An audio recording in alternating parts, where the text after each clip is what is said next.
Oi, pessoal! Esse é o podcast Livros que Amamos, onde eu, Denise Gomes, conto uma história nova toda semana. O livro de hoje é da famosa escritora Ruth Rocha, chamado Atrás da Porta, com ilustrações de Walter Onni, publicado pela editora Salamandra.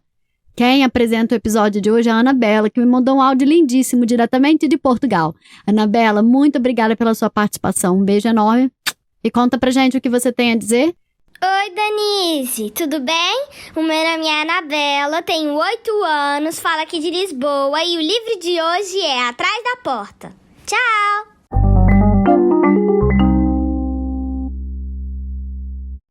A casa do Pedrinho era uma casa antiga, pegada à escola Dona Carlotinha de Araújo Sintra. Antigamente, quando a avó do Pedrinho estava viva, ela ocupava as duas casas, que eram uma só. Depois que a Dona Carlota morreu, a família separou o casarão em dois. Uma parte foi doada para a escola e na outra ficou morando a família do Pedrinho. Pedrinho gostava muito da avó, então vivia brincando no quarto que tinha sido dela. Dona Carlotinha era aquele tipo de avó que todo mundo quer ter. Brincava com os netos de teatrinho, de acampamento no quintal, de amarelinha, tocava violão, cantava e contava histórias. E que histórias! Dava a impressão de que ela sabia todas as histórias do mundo. De fadas, de lobos ferozes, de meninos e meninas que desobedeciam os pais. Era dessas histórias que o Pedrinho mais gostava. De reis, de piratas e de marinheiros. O quarto de Dona Carlotinha era todo forrado de madeira. E ainda tinham ficado nele alguns livros, muitas fotografias antigas, objetos estranhos, caixinhas de música, caleidoscópios. Tinha um jogo engraçado com uma bola e um espeque, que a mãe do menino chamava bilboquê. Pedro se lembrava de uns livros grandes, com muitas figuras, que Dona Carlota lia para ele, mas eles tinham sumido. Assim como um retrato da avó, muito mais moça, com um vestido bonito de cetim, com flores e bordados. A mãe e o pai de Pedrinho viviam atrás dele, insistindo que ele precisava ler mais. Mas os livros que davam para ele, do mesmo jeito que os livros que a professora mandava ler, eram muito sem graça para quem tinha conhecido as histórias da Dona Carlotinha. Pedrinho, nas horas vagas, ficava mexendo em tudo que tinha no quarto da avó. E tanto escarafunchou dentro das gavetas, no fundo dos armários, nas molduras e nos bordados que enfeitavam as paredes, que um dia ele rodou uma rosa entalhada num friso. A rosa estalou, a madeira se moveu e abriu-se uma porta na parede. Era de noite e do outro lado estava escuríssimo. Mas, embora Pedrinho tenha ficado com um pouco de medo, foi buscar uma vela e entrou pela porta, que ele já estava chamando de misteriosa. A luz da vela tremia muito e levou algum tempo para que Pedrinho enxergasse o que estava lá dentro. Então, o coração do menino começou a bater mais forte, porque ele estava numa sala enorme, toda forrada de estantes de livros, e no fundo, pendurado na parede, estava o retrato de sua avó, tão bonita, moça, num vestido comprido, com um livro na mão. Para Pedrinho, aquela era uma coisa mágica, era como se fosse um sonho, um espaço desconhecido. Depois que passou a primeira emoção, o menino começou a olhar os livros nas estantes. Tinha livros de todos os tamanhos, de capas de todas as cores. De repente, Pedrinho encontrou um daqueles livrões que sua avó costumava mostrar para ele. O menino abriu o livro com o coração batendo. Lá estava a história do trenzinho do nariz frio, a do marinheiro tatuado, a dos patos que cantavam o hino nacional. E tinha a história da menina que não gostava de nada, da Torre de Babel, e uma muito engraçada que se chamava Enquanto Eles Dormem no Japão. Pedrinho chegou a ler uma ou duas, mas percebeu de repente que estava amanhecendo. Ele não sabia bem por quê, mas não queria que descobrissem o seu segredo. Então botou o livro no lugar e voltou para o quarto da avó. Dormiu um bocadinho e sonhou com aqueles livros todos e sonhou com a sua avó, tão alegre, tão engraçada, tão querida. O menino ficou com muito sono o dia todo, até tirou uma soneca depois do almoço, que espantou muito sua mãe. E à noite, depois que todos foram dormir, lá foi ele outra vez para a sala misteriosa, que Pedrinho não entendia bem onde ficava. Ele achava que aquela sala era um milagre que sua avó tinha preparado só para ele. E leu bastante, riu muito de umas gravuras e cartões postais engraçados que descobriu. Encontrou um teatro de bonecos com que brincava no tempo da avó. No dia seguinte, o menino não pôde resistir e contou sobre a sala ao seu melhor amigo, o João. À noite, depois que todos foram dormir, Pedrinho desceu as escadas bem devagarinho e abriu a porta da frente.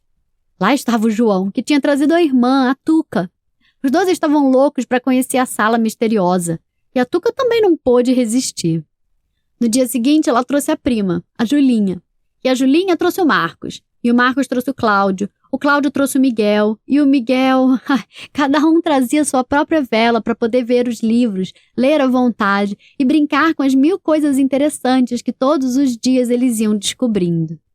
Então, aconteceu uma coisa engraçada. Começou a correr pela cidade um boato que a escola Dona Carlotinha de Araújo Sintra estava cheia de fantasmas. As pessoas juravam umas para as outras que tinham visto luzes que andavam atrás das janelas, luzes que tremiam. O vigia, seu Virgulino, que na verdade dormia a noite inteira, jurava que eram mentiras. Onde é que já se viu? Mas muitas pessoas afirmavam que tinham visto pessoalmente as tais luzes.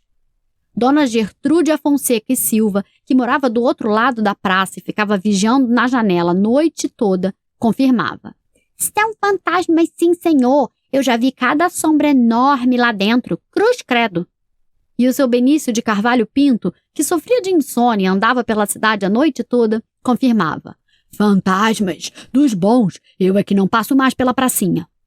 Os pais do Pedrinho, a dona Joana e o seu Antônio, ouviram falar dos tais fantasmas, mas como eles não acreditavam nessas coisas, não ligaram muito. Até que um dia, a Joana levantou à noite para beber água e levou o maior susto com aquela fila de crianças de pijama que entravam pela porta da frente, subiam as escadas e entravam no quarto da dona Carlotinha. Então ela chamou o Antônio e os dois foram atrás da criançada. Atravessaram o quarto e entraram pela porta secreta. Uma porção de crianças estavam sentadas à mesa, deitadas nos tapetes, recostadas nas poltronas, com suas pequenas velas acesas, lendo. Ora essa, o Antônio exclamou. Que ótima surpresa essa criançada toda lendo. Mas Joana não estava entendendo. Ué, por que vocês não vêm ler de dia? E Pedrinho respondeu por todos. A gente pode? Claro que pode, Joana respondeu. Para isso são as bibliotecas das escolas. Mas aqui não é biblioteca da escola, o João falou. É sim, disse Joana. Ninguém sabia desta passagem, mas aqui é a biblioteca da escola. Vocês não conheciam? Nós nunca entramos aqui, disse a Tuca. A biblioteca está sempre fechada. O pai e a mãe de Pedrinho se olharam.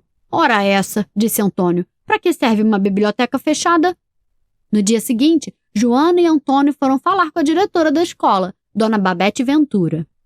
Não sei o que foi que eles conversaram, mas na semana seguinte apareceu na frente da escola uma faixa que dizia: Não percam, festa da biblioteca, última semana de outubro. A festa na biblioteca foi ótima. Vieram crianças de todas as escolas da redondeza. Teve uma surpresa muito grande para Pedrinho. Com essa história toda, Antônio descobriu que os livrões de que Pedrinho tanto gostava tinham sido escritos à mão por Dona Carlotinha. Ele então mandou para a editora Salamandra e a Lenice, que é a editora lá deles, gostou muito e resolveu editar as histórias todas. Então ela fez a coleção Bárbara, ilustrada pelo Walter Ono, pela Eva Funari, pelo Ziraldo, pelo Carlos Brito, pela Helena Alexandrino, pelo Ivan Zig e por mais uma porção de ilustradores incríveis, e eles todos vieram para a festa. Teve o lançamento dos livros e a Ana Maria Machado e a Silvia Ortoff e o João Marinho e a Ana Flora e a Edi Lima vieram e assinaram muitos autógrafos nos livros deles. Eu fui também e ganhei das crianças o prêmio Jacaré, que era um prêmio que elas inventaram. E as crianças podiam andar pela biblioteca toda e ver todos os livros e sentar nas mesinhas para ler o que elas quisessem. E daí em diante, a biblioteca passou a ficar aberta, não só o dia inteiro, mas aos sábados e domingos e em alguns dias até à noite. E a cidade inteira podia ser sócia e levar livros para casa. E teve uma porção de pessoas que deram mais livros para a biblioteca, todos ótimos, que ninguém ia dar livros porcaria para uma biblioteca tão boa. E até tiveram que ocupar outra sala da escola para os livros todos caberem. E agora, quando o Pedrinho fica com muita saudade da vovó, ele vai até a biblioteca e fica lendo os livros dela.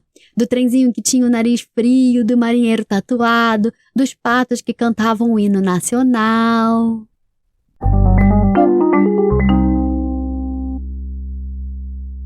E aí, gostaram da história?